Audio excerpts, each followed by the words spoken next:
In this video we will see how a Wien Bridge Oscillator is built. In the last video, we have studied the Barkhausen's criterion for oscillations. Using that, we will build our first oscillator in this video. Reviewing what we did in the last video, we have a feedback loop with an amplifier and a feedback network.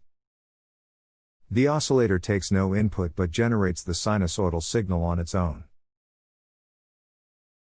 According to the Barkhausen's criterion, the circuit will generate sustained oscillations of frequency omega naught if the loop gain, which is minus A beta of omega, becomes 1 for omega naught. The Wien Bridge Oscillator is a type of op-amp RC oscillator, where the feedback network is as shown. It consists of a series RC combination along with a parallel RC combination.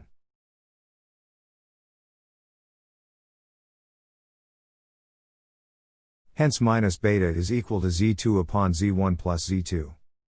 Substituting the values, we get minus beta as 1 upon 3 plus J into omega RC, minus 1 upon omega RC. The amplifier used is a non-inverting amplifier. Hence the final circuit looks like this.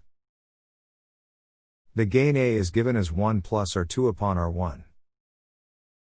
Hence, the loop gain minus A beta is given as this. Now, according to the first condition of the Barkhausen's criterion, the phase shift of the loop gain should be 0 or a multiple of 2 pi. This can be met if omega RC is equal to 1. That is, omega equal to 1 by RC, which is nothing but the oscillation frequency omega naught. The second condition of the Barkhausen's criteria is that the loop gain at this frequency should be 1. That is, 1 plus R2 by R1 upon 3 equal to 1. Simplifying, we get 1 plus R2 by R1 equal to 3. That is, R2 equal to 2R1. Hence, F naught equal to 1 by 2 pi RC is the frequency of the sinusoid generated by the Wien Bridge Oscillator. This frequency can be varied by varying the value of R or C or both. Let's redraw the circuit in a better way. Note that it is the same circuit as before. The next thing to be taken care of is the output amplitude. In practice, R2 by R1 is chosen slightly greater than 2. This means that the loop gain is greater than 1.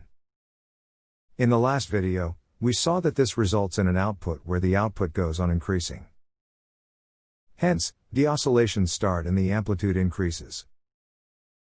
After the amplitude increases to a desirable value, R1 is increased so that R2 by R1 is equal to 2. After this, the amplitude remains constant and we get sustained oscillations. This process is known as amplitude stabilization. One way of doing this is using a tungsten lamp. R1 is replaced by a tungsten lamp with a positive temperature coefficient. That is, the resistance of the lamp increases as the temperature increases. So, as the output sine wave builds up, the tungsten lamp heats up and its resistance increases till R2 equal to 2R1 and equilibrium is achieved. Amplitude stabilization can also be achieved by using a JFET as a voltage variable resistor. For low drain source voltage, the JFET offers low resistance. Hence, the output builds up.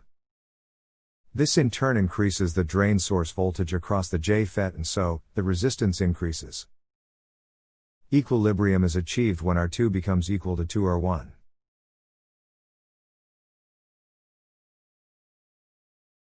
In the next video, we will see some more types of op-amp RC oscillators. That's all for the Wien Bridge Oscillator. If you have any doubts, feel free to ask in the comments section below. Don't forget to like, share and subscribe.